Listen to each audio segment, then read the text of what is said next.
Before April 1954, the common belief, the universal belief, because it had been tried again and again and again and people had failed, the belief was that man was not physically capable of breaking the 4-minute barrier, that he could not run a mile in less than 4 minutes. That was the belief on the planet. It had never been done.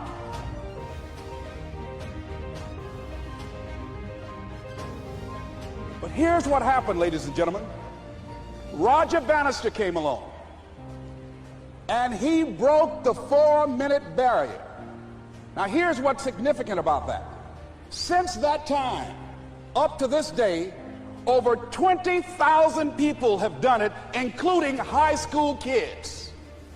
20,000 people. What changed? Here's what happened when they got on the track. They knew it had been done. And because they knew it had been done, there was a new belief about this barrier, about this goal that was unreachable.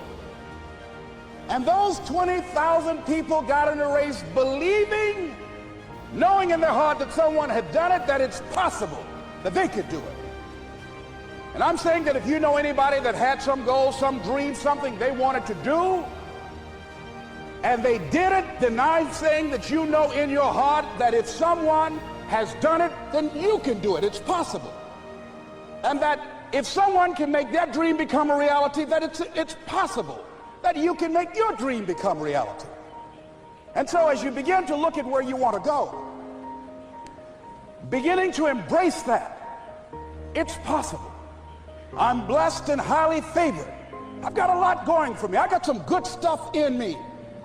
And it's possible that I can bring my greatness out here in the universe, that I can do what I want to do. It's possible I can write my own book. I can have my own business. I can take the trip and travel around the world. It's possible. I can bounce back from adversity and reinvent my life. It's possible. Regardless of where I am, that things can get better for me. It's possible. I'm thinking about two men right here in Chicago who were fairly successful, similar background, educated. They worked for a corporation for many years, and they were among many people that were laid off. Two guys who were very good friends. One went out looking for a job for several weeks along with the other one, and they faced disappointment and rejection again and again and again. They couldn't find any work, which is the story of many people across this country.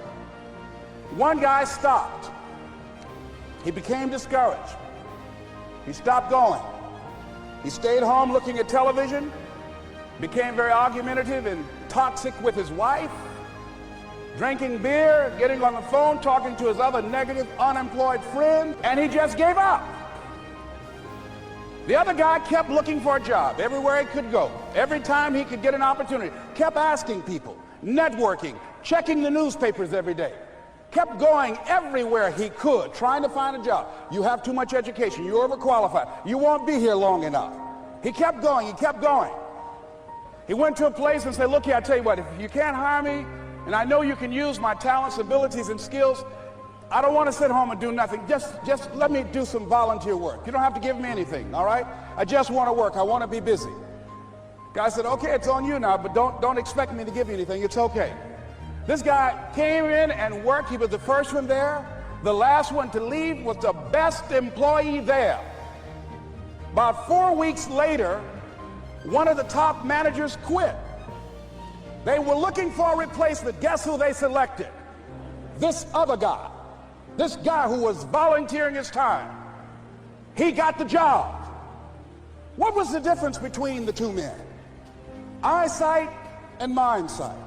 Eyesight is judging on what you see, judging according to appearances. But mindsight is how you interpret what you see. One guy said, it's not possible, it's over, I'm finished. I can't do it. I can't make it. He surrendered.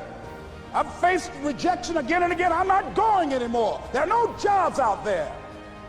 But this other guy, he felt that in spite of the no's and rejections, in spite of how bad the economy is, in spite of what the newspapers are saying, that it's possible. that somebody somewhere will give me a job. He just kept going, thinking it was possible. And guess what, ladies and gentlemen? That's what we have to do with our dreams. Because things happen to you in life that you can never, ever anticipate. And many times when those things happen, you want to give up.